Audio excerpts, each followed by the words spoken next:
বিজয়নগরের আত্তরিক টাওয়ারের যে অগ্নিকাণ্ডের ঘটনা ঘটেছিল সেই অগ্নিকাণ্ডের ঘটনায় দুপুর ৩টায় কিন্তু অগ্নিকাণ্ডের ঘটনার খবর পায় ফায়ার সার্ভিস এবং সেটি খবর পাওয়ার পরপরই কিন্তু ফায়ার সার্ভিসের ৬টি ইউনিট কিন্তু এই যে অগ্নিকাণ্ডের ঘটনা কিন্তু তারা নিয়ন্ত্রণে কাজ করে এবং ৩০ মিনিটের প্রচেষ্টায় কিন্তু এই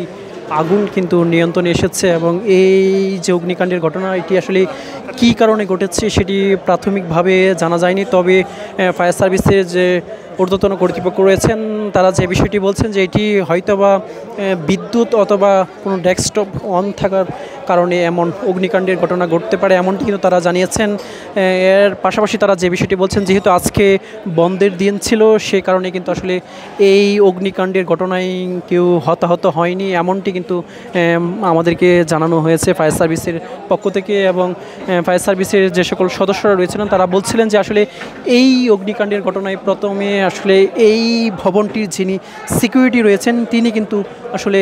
এই ফায়ার সার্ভিসকে ফোন দেওয়ার পরপরই কিন্তু ফায়ার সার্ভিসের পাশের যে স্টেশন রয়েছে সেই স্টেশন থেকে প্রথম 2টি ইউনিট আসার পরে আগুনের পরিধি দেখে কিন্তু আসলে আরও 4টি ইউনিট, মোট 6টি ইউনিট কিন্তু এই আগুন নিয়ন্ত্রণে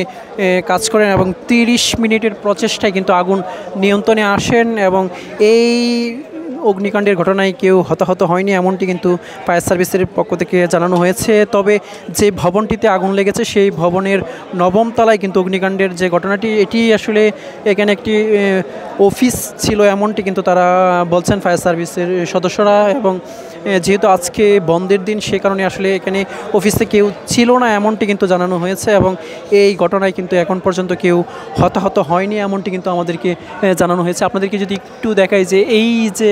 ভবনটি দেখতে পাচ্ছেন এই ভবনটির ঠিক 9ম তলায় কিন্তু অগ্নিকাণ্ডের ঘটনা ঘটে এবং ঠিক 3টা বাজে কিন্তু ফায়ার সার্ভিসের কাছে একটি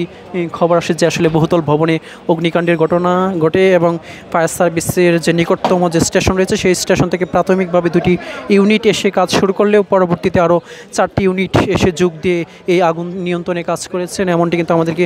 জানানো হয়েছে। এবং 30 মিনিটের যে প্রচেষ্টায় সেই প্রচেষ্টায় কিন্তু আগুন নিয়ন্ত্রণে এসেছে এবং ফায়ার সার্ভিসের যে সকল সদস্যরা ভিতরে প্রবেশ করেছিলেন তারা কিন্তু কিছুক্ষণ আগেই কিন্তু তারা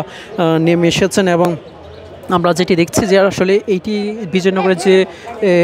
নূর মসজিদের যে গলিটি রয়েছে সেই গলি এবং এখানে কিন্তু আসলে ফায়ার সার্ভিসের যে একটি অভিযোগ তারা করেছেন যে আসলে একেবারেই কিন্তু যে সরু গলি হওয়ায় কিন্তু আসলে এখানে ফায়ার সার্ভিসের যে বড় গাড়িগুলো রয়েছে যেগুলো বহুতল ভবনের উপরে উঠে কাজ করার মতো সেই গাড়িগুলো কিন্তু আসলে প্রবেশ করতে পারেনি এবং পরবর্তীতে তারা কিন্তু আসলে এখানে অক্সিজেন নিয়ে কিন্তু তারা ভিতরে প্রবেশ করেন এবং সেই আগুন কিন্তু তারা নিয়ন্ত্রণে আনার চেষ্টা প্রায় 30 মিনিটের প্রচেষ্টায় কিন্তু সেই আগুন নিয়ন্ত্রণে এসেছে। তো এখন পর্যন্ত এই ছিল আমার কাছে বিজয়নগর যে বহুতল ভবনে যে অগ্নিকাণ্ডের ঘটনা ঘটেছে সেই অগ্নিকাণ্ডের ঘটনা থেকে আমার কাছে থাকা সবশেষ তথ্য।